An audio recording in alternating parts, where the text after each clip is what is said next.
नमस्ते, आप सबका स्वागत है पारवाइस में। आज हम एक ग्रामीण महिला से मिलने वाले हैं, तो आइए मेरे साथ मौजूद है, हम उनसे जानेंगे। नमस्ते जी। नमस्ते। कैसे हो? ठीक हूँ जी। आपका नाम क्या है? मेरा शोभना उर्मिला है जी। कहाँ के रहने वाली है जी? मैं एमपी से हूँ जी। आप पढ़ाई कितने की हो? 4 क्लास। 4 क्लास। आगे क्यों ना पढ़े आप? बस मजबूरी थी, माँ बाप के पास गरीबी थी, इसलिए ना पढ़ पाए। अच्छा, तो आपकी शादी कैसे हुआ हरियाणा में? बस एक बिचौलिया ने करवा दिया थी शादी बीच में। जी। कितने दिन हो गए आपका शादी? मेरी शादी के 17 साल हो गए हैं। जी। परिवार में कितने हैं? बस मेरी बेटी और मैं हूँ। आपके हस्बैंड? नहीं, डेट हो गई उसकी 2019 में। अच्छा, क्या दिक्कत थी उसको? कैंसर की बीमारी हो गई थी उसको। जी। दूर राज्य से आई बहुओं के लिए भूमि अधिकार क्यों जरूरी है?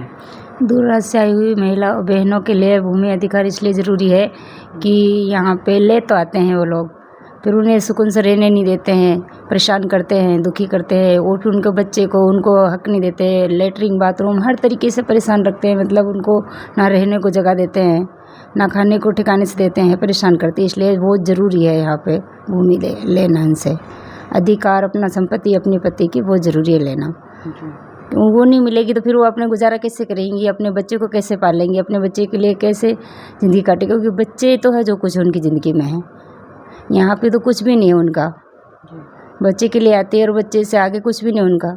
इसलिए ज़रूरी है संपत्ति, भूमि, हक, जो हक अधिकार अपने पति का, वो बहुत ज़रूरी है। उसी के माध्यम से आती है, एक तो पति का हक माध्यम से आती है और अपने बच्चे के लिए आती है। सबसे बड़ी तो संपत्ति उन्हीं लेडीज जो बाहर से आती है उनके लिए ये संपत्ति है सबसे बड़ी। तो क्या आपने कहीं देखा है ये?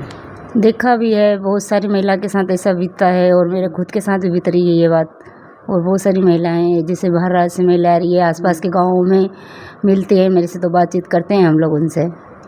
वो भी इसी तरीके से परेशान है बेचारी को, किसी को मकान नहीं तो किसी को खेत नहीं तो किसी के पास कुछ नहीं, सब कुछ होते भी नहीं देते ये लोग, हरियाणा वाले इतने परेशान करते हैं। क्या बिना संपत्ति के महिला सच में सुरक्षित है? नहीं है, बिना संपत्ति की महिला सुरक्षित नहीं है, क्योंकि उसकी संपत्ति उसका पति होता है असली। तो जिसका पति की डेथ हो जाती है, कोई परेशानी आ जाती है, तो फिर तो वो कुछ भी नहीं है ना। इसलिए क्योंकि उसका के तो हस्बैंड हो तो उसके पास सब कुछ है, और जिसका हस्बैंड है उसको कुछ भी नहीं मिलता, ना संपत्ति मिलती, ना घर, ना ज़मीन, ना कुछ नहीं मिलता। बेचारी को मेहनत करके खाना पड़ता है, अपनी ज़िंदगी बहुत मुश्किल से गुजारा करती है। बहुत सारी महिला आ रही है इस हरियाणा में कि उनके खून के आंसू जीना पड़ रहा है, पीना पड़ रहा है, जीना नहीं पीना पड़ रहा है उनको। बहुत मुश्किल से दिन कट रहे हैं उन लोग के। बिना संपत्ति के तो कुछ भी नहीं है, कहाँ तक अपनी ज़िंदगी में कमाएगी और कैसे बच्चे को पढ़ाएगी, कैसे गृहस्थी चलाएगी वो? जब यहाँ लालच दे के, संपत्ति के हिसाब से तो यहाँ लालच दे के लेके आते हैं, और फिर वो जब संपत्ति नहीं देंगे, उनको हक नहीं देंगे, अधिकार नहीं देंगे, तो फिर वो जिएंगे कैसे, अपने बच्चे कैसे पालेंगे? ये है सबसे बड़ी हरियाणा की कमी कि लेके आते हैं लेडीज़ को, लेकिन कुछ देते नहीं है, भुका के ले आते हैं परेशान करके, लाने के बाद फिर बहुत परेशान करते हैं, किसी न किसी तरीके से टॉर्चर रखते हैं। जैसे कि आप आए हो हरियाणा में, तो क्या आपके साथ भी यही हो रहा है? हाँ जी, हो रहा है मेरे साथ, अभी तक भी हो रहा है। मैं जिस दिन गई उसी दिन के संघर्ष की लड़ाई लड़ रही हूँ अपनी खुद की, अपने दम पे अपने बच्ची को पाल रही हूँ, अपनी लड़ाई लड़ रही हूँ, ज़मीन के लिए लड़ रही हूँ, घर के अधिकार के लिए लड़ रही हूँ, मान सम्मान के लिए लड़ रही हूँ, सब तरीके से लड़ाई लड़ रही हूँ मैं अपनी। तो जोन से आपने ये लड़ाई लड़ रहे, तो कौन कौन से मिला आपको?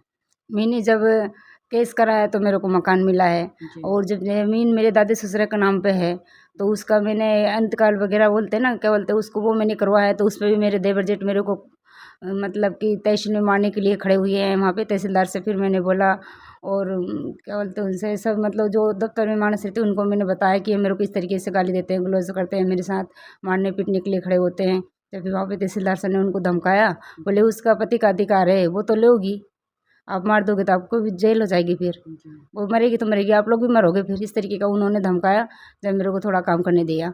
अभी तक भी इतने परेशान कर रहे हैं कि मेरे पति की ज़मीन मेरे नाम भी नहीं हो पाई, ना उसके नाम भी नहीं चढ़ पाई। मेरे ससुर के नाम पे बहुत मुश्किल से करा रखी है मैंने।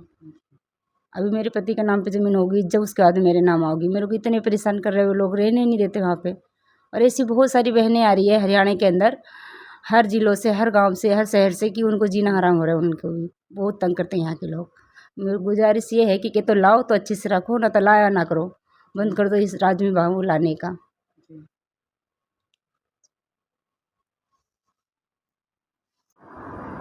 और भी कुछ बोलना चाहते हैं? अब क्या बोलूँ, जो कुछ बोल दिया जी। बस ये बात यही है कि सरकार से गुजारिश है हमारी कि जो हम बाहर से आए हुई महिला की कुछ थोड़ी बहुत सुनवाई कर ले। और हमारे ये बच्चे हैं, उनको जो परेशानी आ रही है, हमने तो बहुत सारी परेशानी भुगत ली है, हम तो बहुत सामना कर चुके हैं, लेकिन हमारे बच्चे को सामने करने में बहुत मुश्किल होती है, इसलिए उनको थोड़ी बहुत सहायता दे सकते हैं सरकार से। बस एक गुजारिश यही है हमारी। बच्चे आपके स्कूल जाते हैं? हाँ जी, जाती हैं।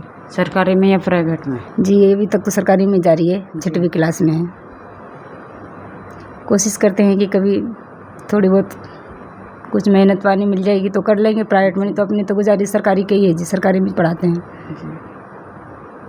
और भी कुछ बोलना चाहते हैं? बस जी, आज के लिए इतने बहुत है। तो आपने टाइम दिया, हमारे बीच बात रखा, तो आपको दिल से धन्यवाद करती हूँ। Thank you ma'am. आप लोग वीडियो में बने रहिए, अगला वीडियो में ज़रूर लेकर आऊँगी। Thank you ji.